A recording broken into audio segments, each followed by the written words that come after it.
শুভ সন্ধ্যা। ছোটকালে শুনেছিলাম health is wealth, good health is more valuable then material things. আসলে বিষয়টা যে কেন বলেছিল আমি প্রথমের দিকে বুঝতে পারি নাই, ছোট ছিলাম তো। কিন্তু ধীরে ধীরে বড় হওয়ার সাথে জানেন তো বুঝে গেছি কেন হেলথ ইজ ওয়েলথ বলা হয়। ছোটকালে তো অবশ্যই প্যারাগ্রাফটি পড়েছিলেন, a healthy lifestyle is the concern of a fulfilling and balanced diet. It involves adopting habits that promote physical, mental, emotional well being.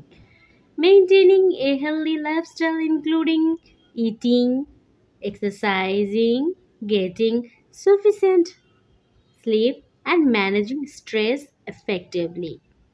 কিন্তু বাস্তব জীবনে জানেন তো অনেকটা ভিন্ন জিনিসই থাকে। সমাজে সকল শ্রেণীর মানুষের সাথে বসবাস করতে গেলে না আপনি কখনো সব কিছু মিলিয়ে চলতে পারবেন না। এটা চূড়ান্ত বাস্তব কথা। হয়তোবা আমার কথাটা খারাপ লাগতে পারে, কিন্তু এটাই বাস্তবতা। মানসিকভাবে স্বাস্থ্যের জন্য অবশ্যই উন্নতি দরকার। সেটা সাধারণত আমরা কি বলে থাকি, এক্সারসাইজ করো, ভালো করে ঘুম দাও, খাওয়া দাওয়ার অভ্যাস পরিবর্তন করো, সামাজিক যোগাযোগ করো, তারপরে সুইমিং করো, ভালো খাদ্য অভ্যাস করতে হবে, এক্সেট্রা। অনেক কিছু বলে থাকি আমরা, কিন্তু পালন করি কতজন বলেন তো? আবার অনেকে আমরা বলে থাকি আপনার অনুভূতি শেয়ার করুন।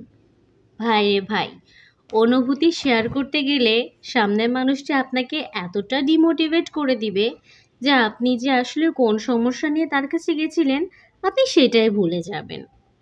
আবার অন্যদিকে বলে শখ অংশ নিন। শখের অংশ যদি আপনি নাচ হিসেবে নিন তাহলে হয়তোবা সমাজে সেটা দৃষ্টিকটু হবে। আপনি যদি রং তুলির ব্যবহার করেন সেটাও সমাজের দৃষ্টিতে একটু কটূক্তি হবে। কিন্তু আসলে কেন কটূক্তি হবে আজও আমি বুঝতে পারলাম না। তাই অন্য কে কি বলল সেদিকে আসলে আপনাকে আর দেখার কোনো দরকার নাই। আপনি একাই যথেষ্ট।